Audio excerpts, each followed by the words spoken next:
Good morning, everyone. This is Helen Thomas and the CDFM study group. We will begin review of CDFM Module 2, Competency 1, the Defense Budget Process. We may not be able to complete the entire budget process today because, as you will find in Module 2, it has more information than Module 1 and 3 combined. A lot of the information does overlap from the previous modules. However, there's a lot of key personnel, key documents, and moving parts that you will find in Module 2 that you may not have found in Module 1 and 3. And so I take a little bit more time as I go through, especially 2.1 and 2.2, to ensure that everyone understands the information. The goal on the CDFM exam is not to just memorize what's in the study guide. In order to be successful on the exams, you have to understand the information. The reason is when you see it again on an exam, the questions are never going to be direct. They're going to be scenario-based, and the scenarios will be based on your knowledge of the information. If you know what right looks like, when something sticks out, you'll be able to find the keywords to tell you which response is the best response. It doesn't mean on the exams that one or two answers are not correct, but in order to get the majority of the credit, you got to pick the best answer. And so before I begin, I do have some individuals on the phone line. Do you have any particular questions, especially if this is your first time with the study group, you may have particular questions about how we operate, what type of questions may have come. You've been already previously studying, and you may have some particular study tip questions. Please feel free to ask your questions at this time. I'll pause for a few minutes, or more like a few seconds. All right, I don't hear any questions, so we're going to go ahead and proceed. When you're reading and you're studying the material, you need to go page by page. Even if you don't understand it the first time you review the material, it's important for you not to just skip.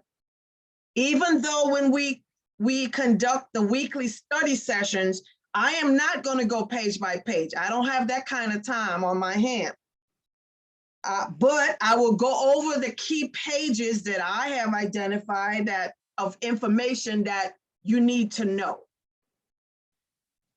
So we will begin on page 219, and I'm using the 2020 study guide so that we can stay on top of the new information.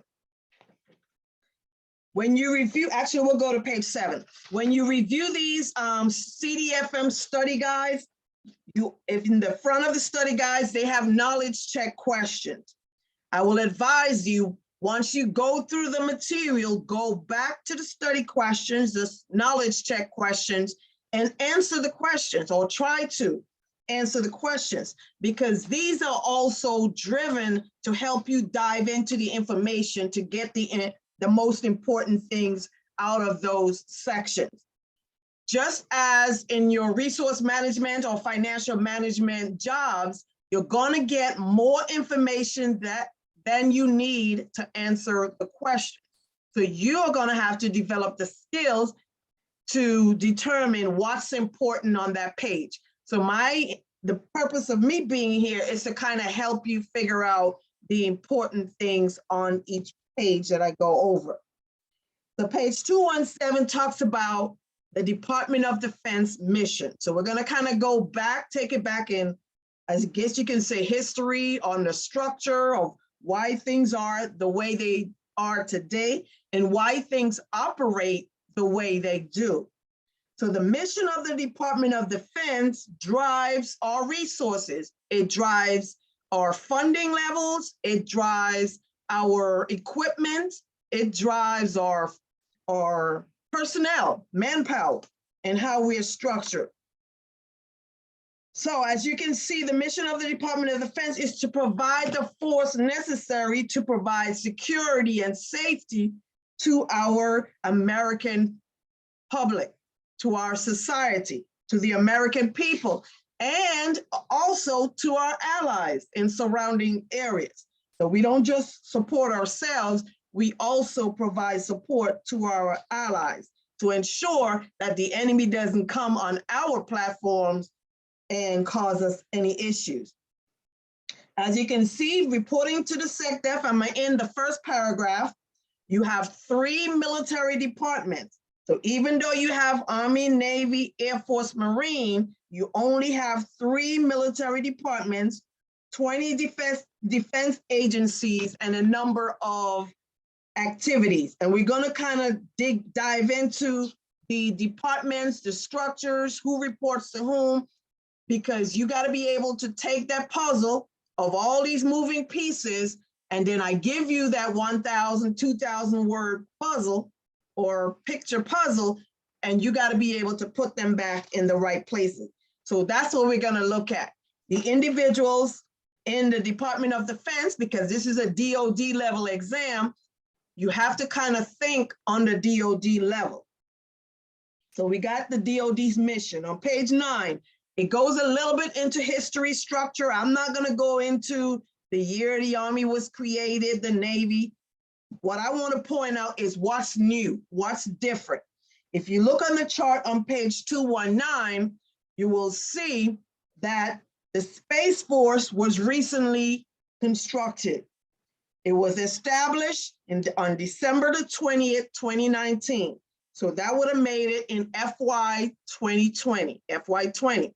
So in the middle of COVID, or just before COVID really kicked off, when the beginning of FY 20, we established the Space Force. And it was established within the Department of the Air Force. So Space Force is under the Air Force.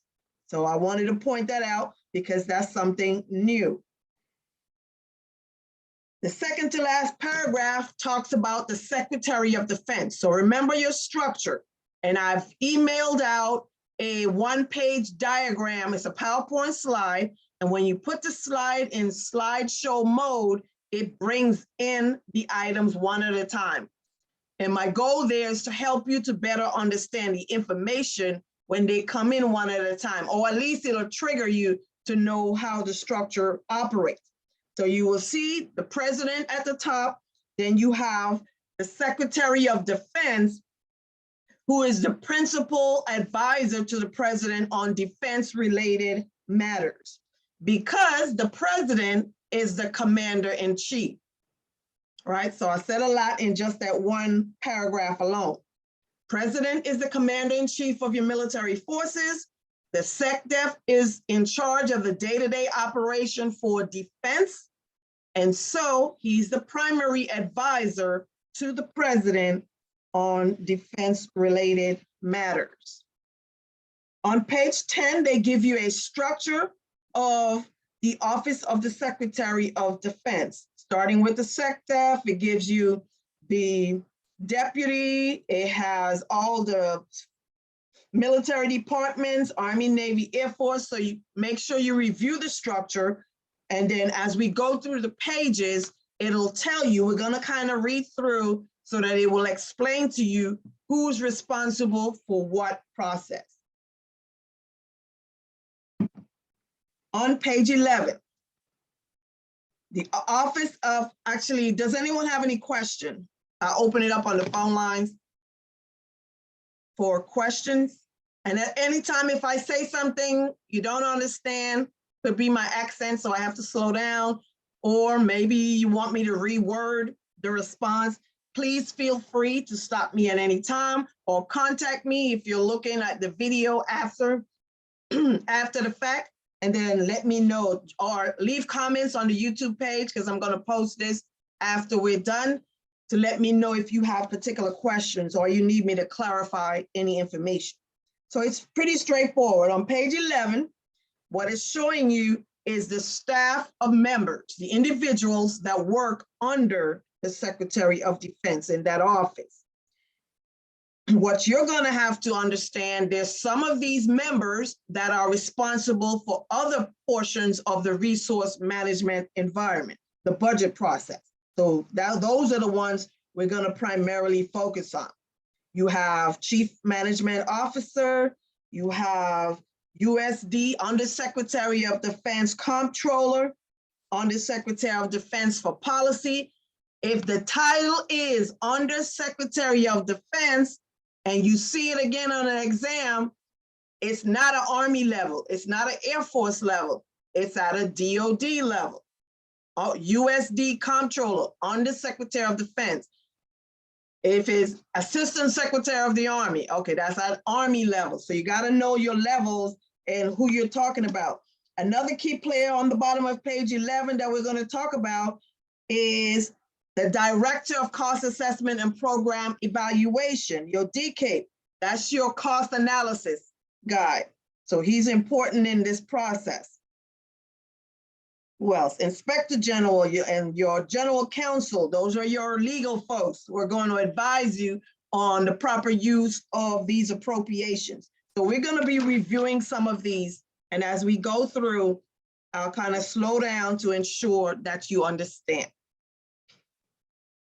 On page 12, another key. So we talk about the president, we talked about the SECDEF. Now, another key player at the DoD level is your Joint Chiefs of Staff.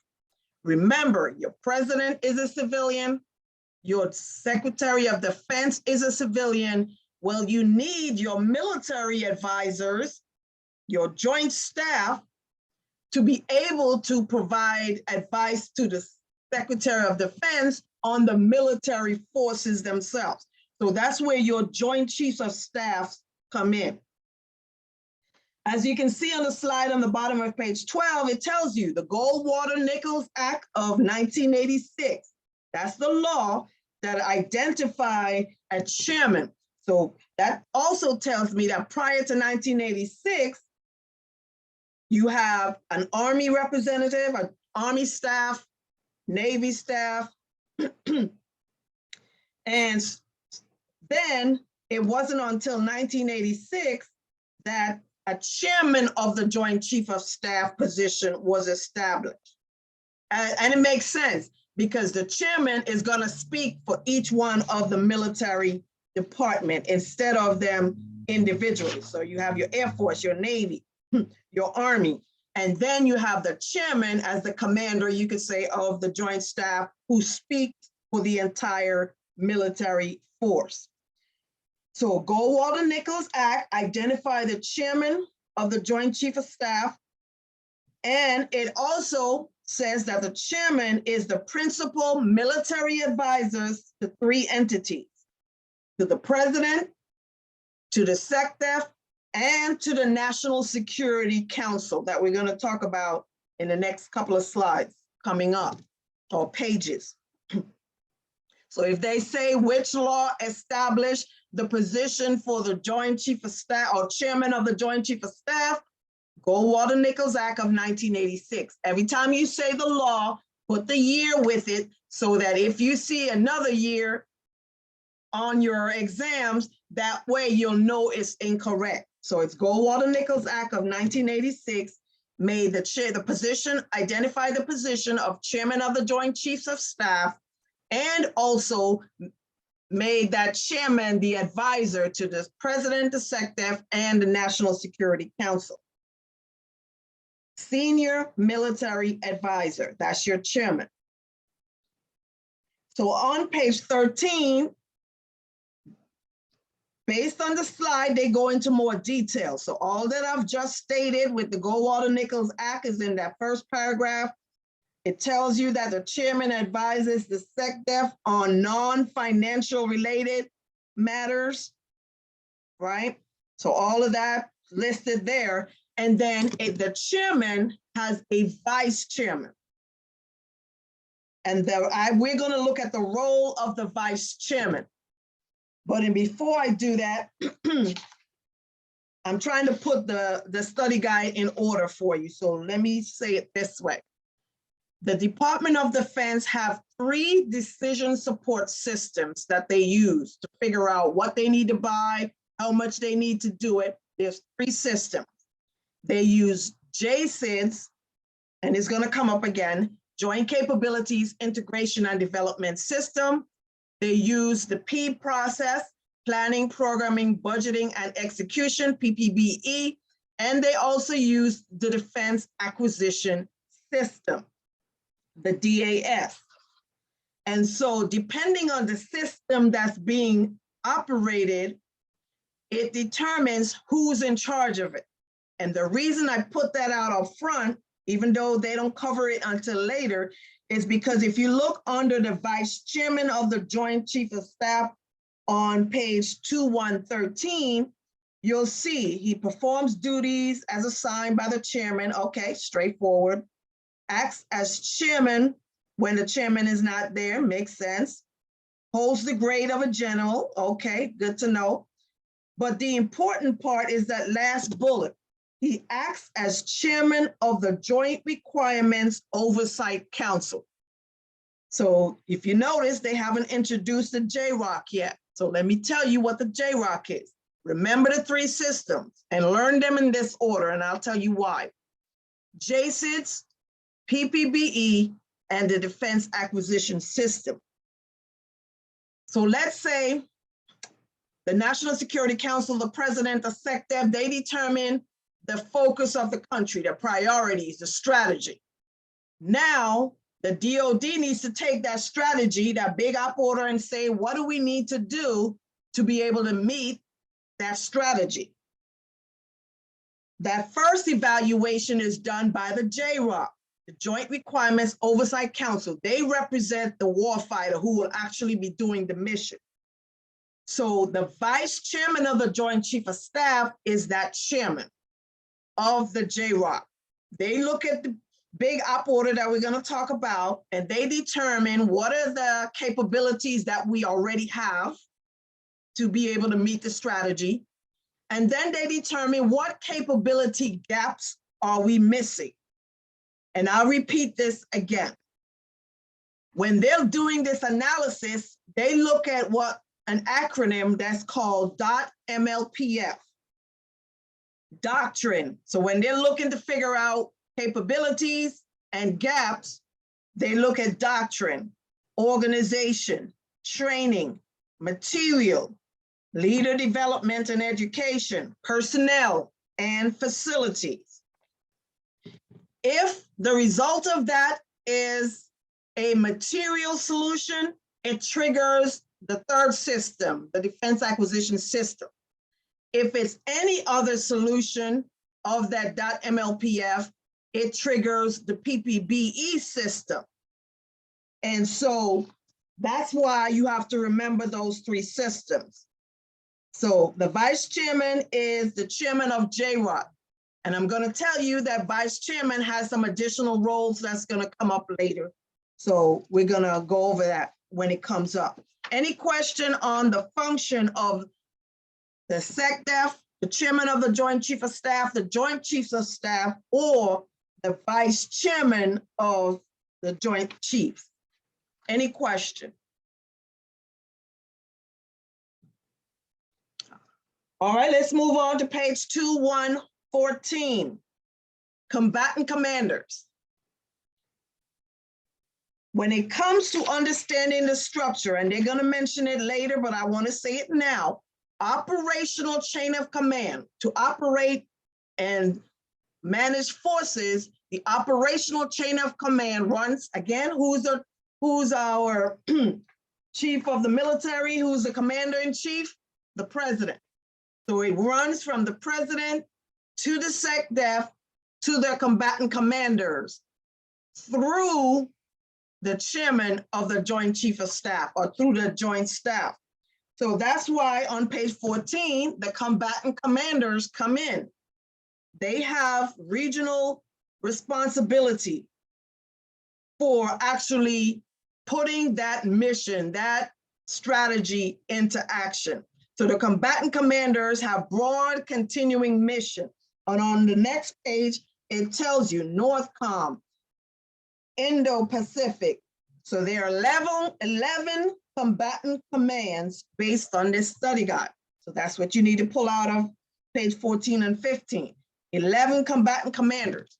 It's important because the structure will dictate who has priority for resources. So that's what they're doing here, is building an understanding of the structure. On the slide on the bottom of page 15, if you want to see where I already stated, the bottom left says the operational chain of command runs from the president to the SECDEF to the commanders of the combatant commands, which is the ones listed on the slide. So picture that structure in your head, or get your sheet of paper. With module 2, I always advise people, build a process map. Start with a blank sheet, and as you're talking about them, write them down. So we talk about president, we talk about the SECDEF, we talk about Joint Chiefs of Staff, and we talk about the chairman of the Joint Chief of Staff, and finally, combatant commanders. On page 16, next key player, key forum, National Security Council. What you need to understand here is who makes up the National Security Council, what do they do? So it starts off on page 16 to tell you the National Security Council is the president's principal forum for identifying our national security, our foreign policy, our focus for that particular cabinet official, for that government official. So the National Security Council on page 17 says it has standing principle. The primary members are the president, vice president, SECDEF, Secretary of State, Secretary of Energy.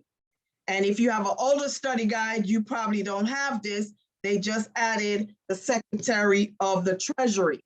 It makes sense, but we know in our operation, a lot of times the budget folks, the money folks get left out, but they caught up. And so in the 2020 study guide, it's updated that the Secretary of the Treasury is also a standing principal member of the National Security Council.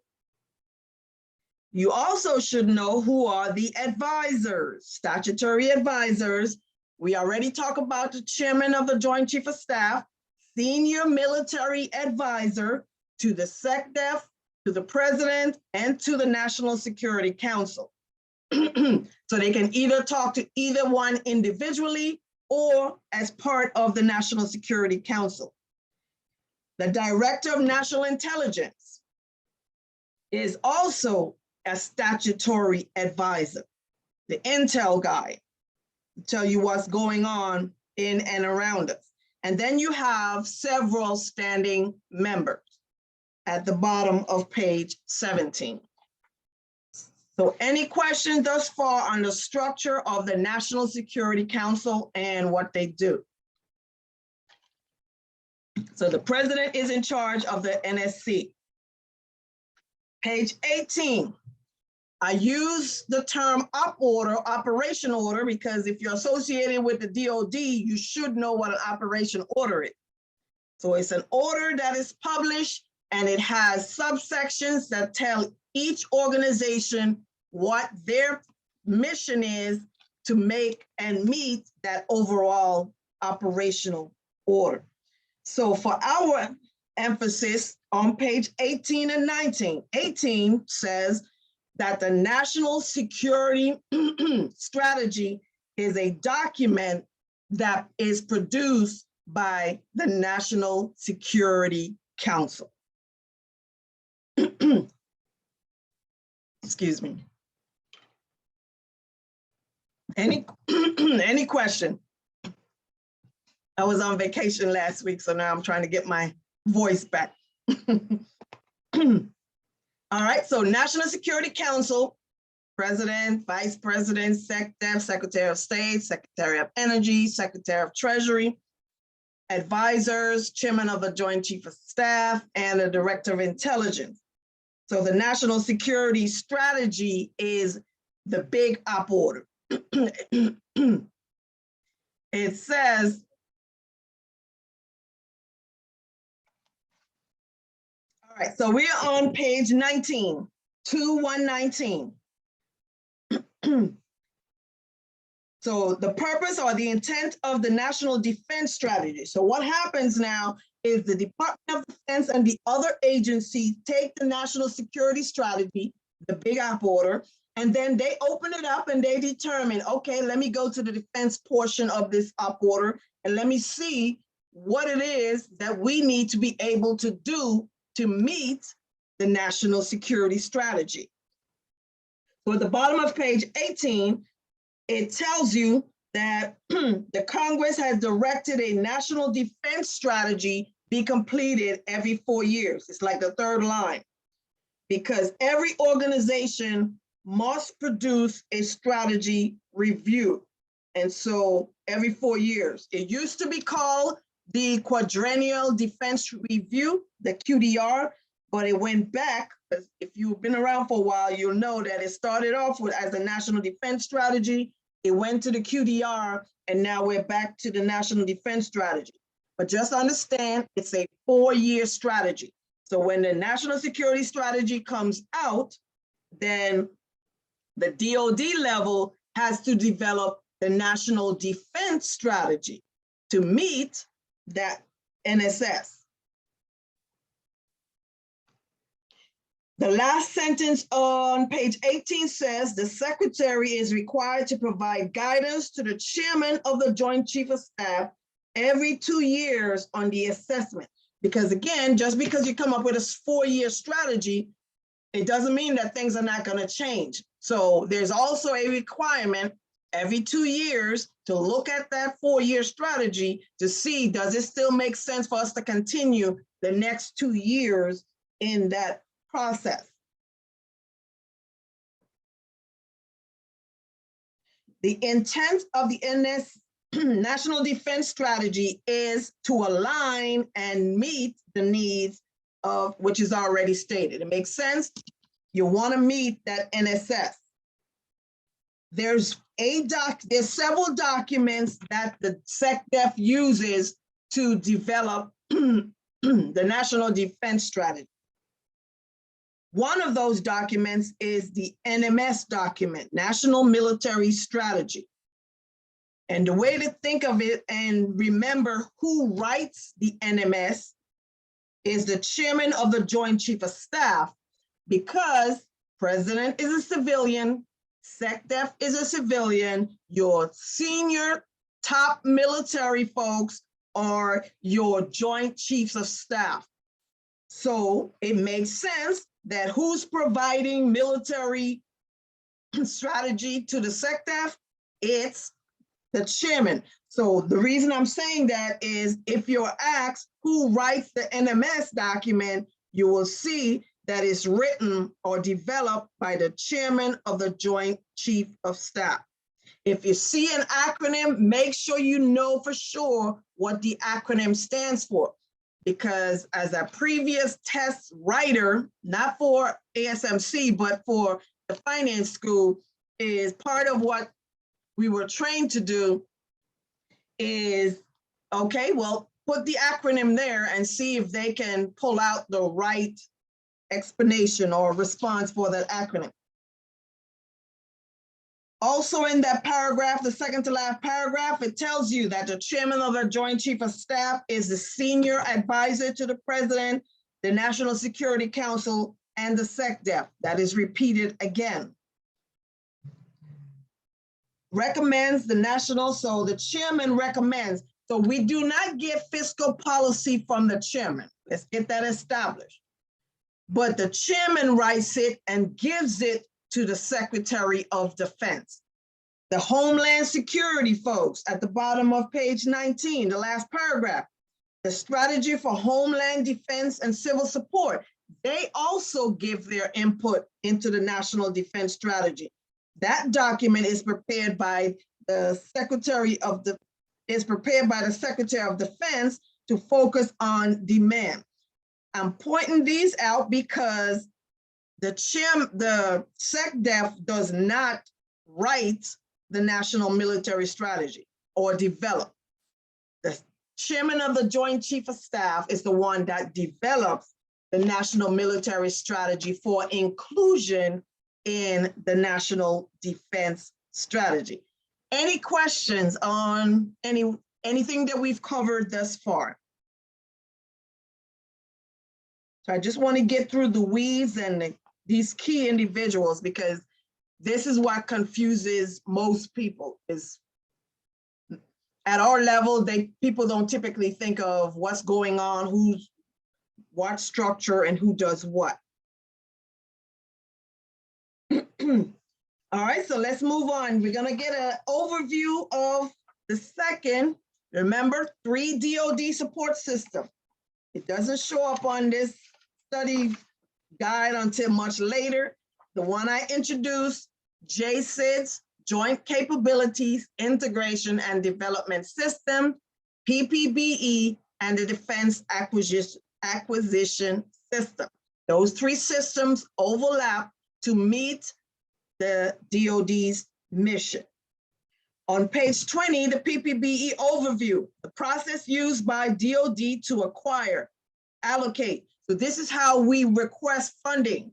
This is how we request equipment, personnel, through the PPBE process for resourcing. Congress only appropriates funds every year.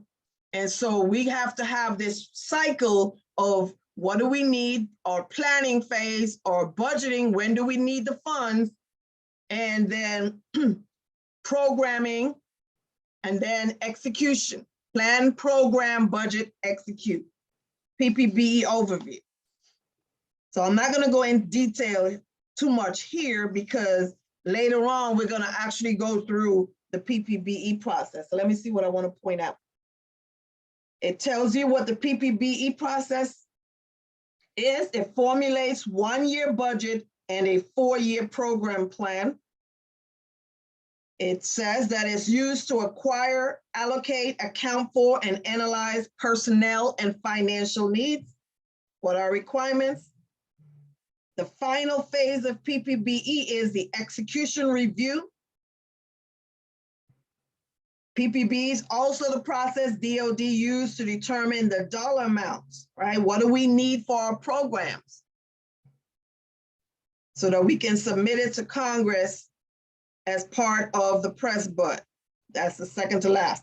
The ultimate objective, last thing on page 20, is to provide the entire Defense Department with the most effective mix of resources, right? Because we got to be able to prioritize. We know, even though we have a mission, we will not get all the resources we want for that mission. So it requires us to get the best mix of resources, personnel, equipment, funding that's necessary to get the job done. All right, now we're going to move into the roles for some of the other officers that sit in the Department of Defense when it comes to the PPBE process. So we're going to move to page 22. And some of this may be recap, some of it will be new. So we already talked about the SECDEF. We talk about the Deputy SECDEF, which is the Deputy Secretary of Defense, his assistant. We talked about the Joint Chief of Staff. So most of this should be repetitive information is what I'm saying. We talked about the Combatant Commanders. We finished up with the Defense Planning Guidance at the end. So what now you need to look at the paragraph under Joint Staff, where you see it highlighted. Joint Staff develops the National Military Strategy. So remember, National Military Strategy is developed by the chairman. Of course, the chairman is not going to do it by himself or herself.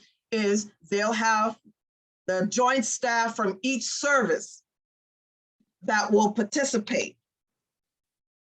And so defense planning guidance is developed in the planning phase of P. This is going to come up again, so that's why I'm just going over it. Also, the term integrated priority list. The only time this term is used is when it's associated with the combatant commanders. This is an opportunity for the combatant commanders, once they are given their mission, they identify the resources that they need to get the job done. The document that the combatant commanders publish their requirements on is called an integrated priority list. So that's all I'm going to say about the IPL for now until we get to it later on. DPG, that's the planning phase of P. We'll talk about that again. Still on page 22. Let's see. So we already talked about the chairman advises the SECDEF on all P matters, function as a joint warfighter, right? So the Joint Chief of Staff, their job is to represent the warfighter levels on that strategy to determine what is required. So it makes sense. That's your joint staff. They also talk about the vice chairman of the Joint Chief of Staff, who's also the chairman of the JROC. When you talk about the first system, JCIDS, the JROC is the council that does all the analytic work. The vice chairman of the Joint Chief of Staff is in charge of the JROC to determine what capability gaps does the warfighter have that needs to be corrected to meet that mission. That's repeated there again. And then you have the services, the heads of each component, because when it comes to the PPBE process, you'll see is the combatant commanders do not submit their own POM. They do not submit their own budget. So they have to notify the Army, the Navy, the Air Force of what requirements they have. And when they submit their requirements, it's submitted again on what document? The IPL, the Integrated Priority List. So on page 23, you have the USD Comptroller, the Chief Financial Officer at the DoD level. When you read through the bullets, you'll see that the USD Comptroller is in charge of the budgeting and execution phase of P.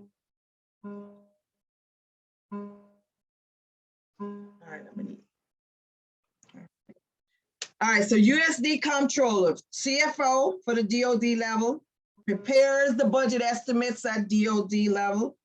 But the primary thing I need for you to get from 23, outside of those, is the fourth bullet from the bottom, is the budget formulation and execution operation. So they're in charge of those. USD Comptroller. So remember, planning, programming, budgeting, and execution. So we've covered budgeting and execution is the responsibility of the USD Comptroller. So we still got planning and programming.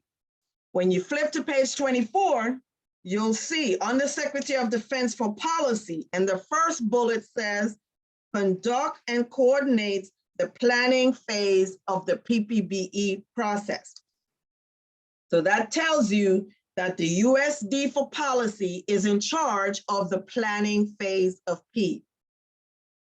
Planning is the USD for Policy. Programming, we're missing that one. So we'll see who is in charge of that.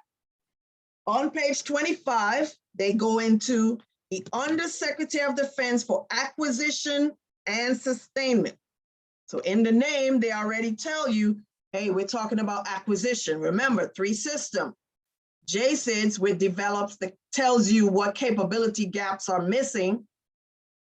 It either triggers the PPBE plan, USD for Policy, program we're still waiting on, budget and execution is the USD Comptroller. The third system is a defense acquisition system.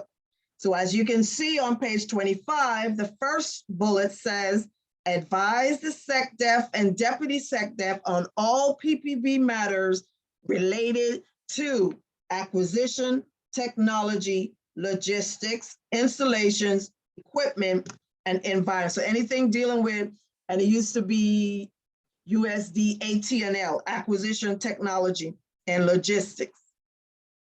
So this changed from the older study guide. So the USD for acquisition and sustainment is in charge of the defense acquisition system. And make sure you read all the other bullets, but I'm just giving you the important one. The next key player is on page 26. The Undersecretary of Defense for Research and Engineering. Now it'll make it sound like, okay, well, research, they're just doing research, but it's a little bit more than that. The first bullet, advise the SECDEF and Deputy SECDEF on all P matters related to technology, research, and engineering. So technology is included. And also the USD for Research and Engineering serves as the second bullet, Chief Technology Officer for the Department of Defense. So those are two important. So if they say who is the Chief Information Officer or Chief Technology Officer, it's the USD for Research and Engineering. Moving on to page 27. The director, so this one has a different title, the Director of Cost Assessment and Program Evaluation, commonly known as the DCAPE. The DCAPE is in charge of, and let's go to the bullets, DCAPE is responsible for the DoD fiscal guidance, okay, makes sense. What kind of fiscal guidance? DoD's programming guidance. So I will tell you the DCAPE is in charge of the programming phase of the PPBE.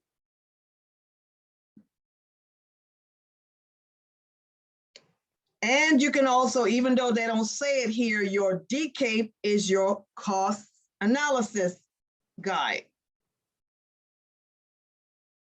So just kind of ties it. Remember keywords to help you understand and remember who people are in this process. So DCAPE is in charge of programming phase of PPBE.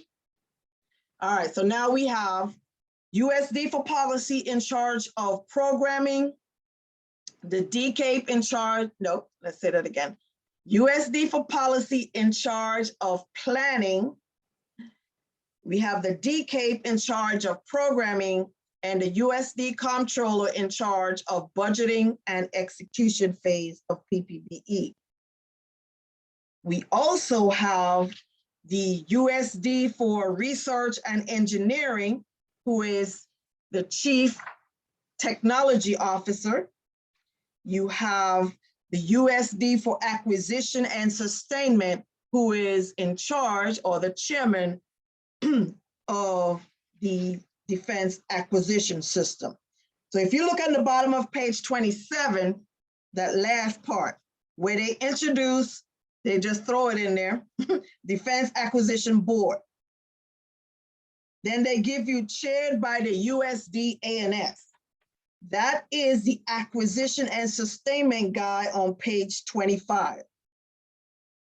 So the Acquisition and Sustainment, USD Acquisition and Sustainment is the chairman of the Defense Acquisition Board. They all have a board or a council that helps them do their job. So on the bottom of page 27 is actually referring you back to the USD ANS on page 25.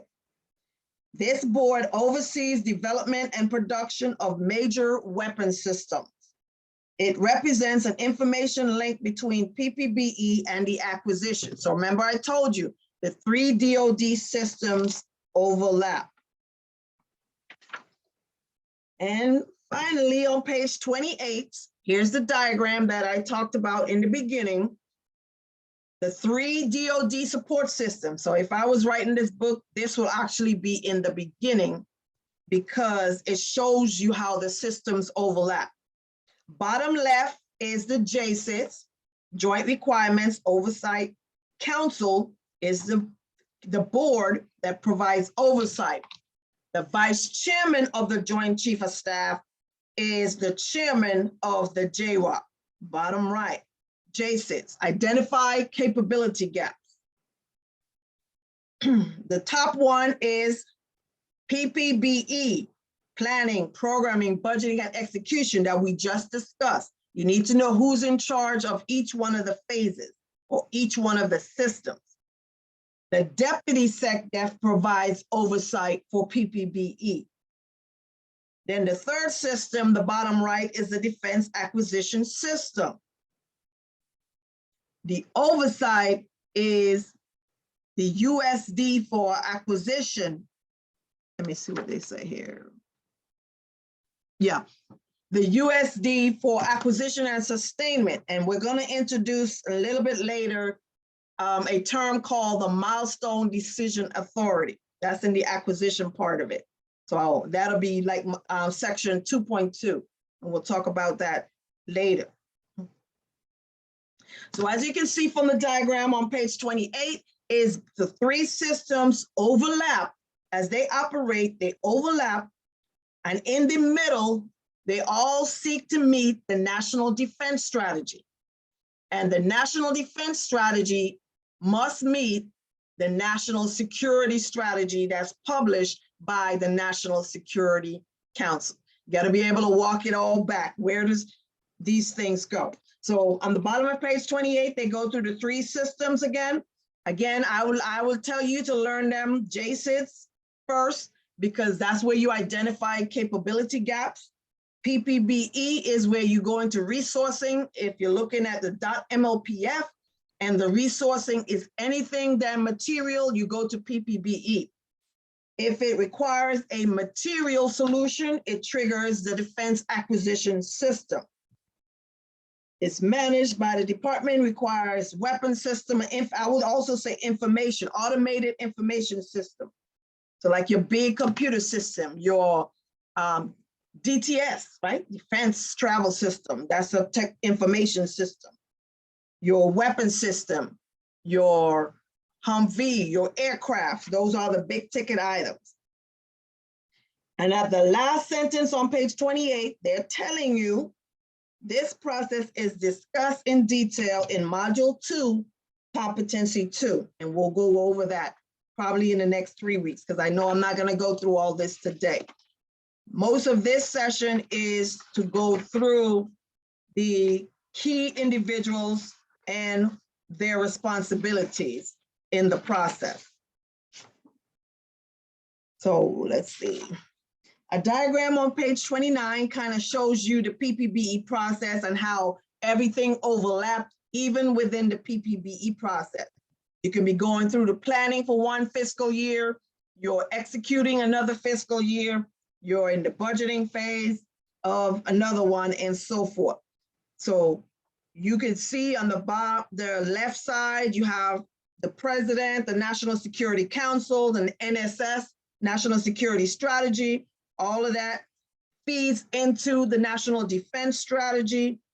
And to build a National Defense Strategy, you need the military strategy, the joint planning, defense guidance, and you have at the bottom of that chart, you see the IPL. So you know IPL triggers combatant commanders submit their requirements for inclusion in the National Military Strategy or the POM or the budget, because they do not have their own.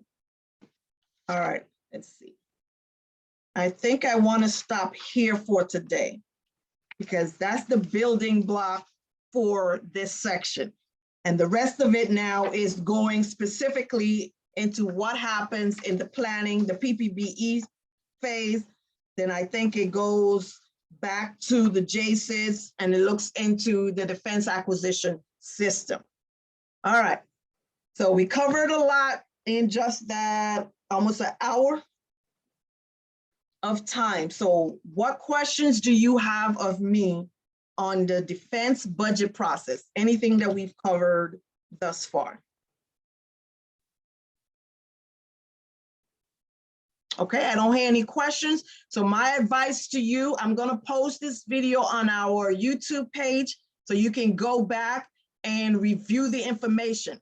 You cannot just show up on Wednesdays and walk through the material with me, because I promise you, even though I've done it for a while, for people just hearing it for the first time, I know what it sounds like. Wah, wah, wah, wah, wah, wah, wah. And so it's important for you to review it on your own time. And then when you come to the sessions, you can also participate. Like if I ask questions, you can participate by giving responses. Or you may have a question that once you were reviewing it, if you were reviewing it, you came up with a question that you can ask me at that time. But please, please, repetition, repetition, repetition. We go over the material and then come back for next week. We will continue and go deeper into the PPBE process and complete the defense budget process. So if there are no other questions or no questions, I'm going to end the session today so that that'll give you time to go over the information and we don't start something fresh today. All right, that's all I have for today. This is Helen Thomas and the CDFM study group. Please be sure to subscribe to our YouTube page if you haven't done so already. The only purpose is it doesn't cost you anything. What it does, it forces YouTube to advertise our videos even more so that more people can reach it. And so your support will be greatly appreciated. Thank you for stopping by. This is Helen Thomas and the CDFM study group. I'll see you guys again next time.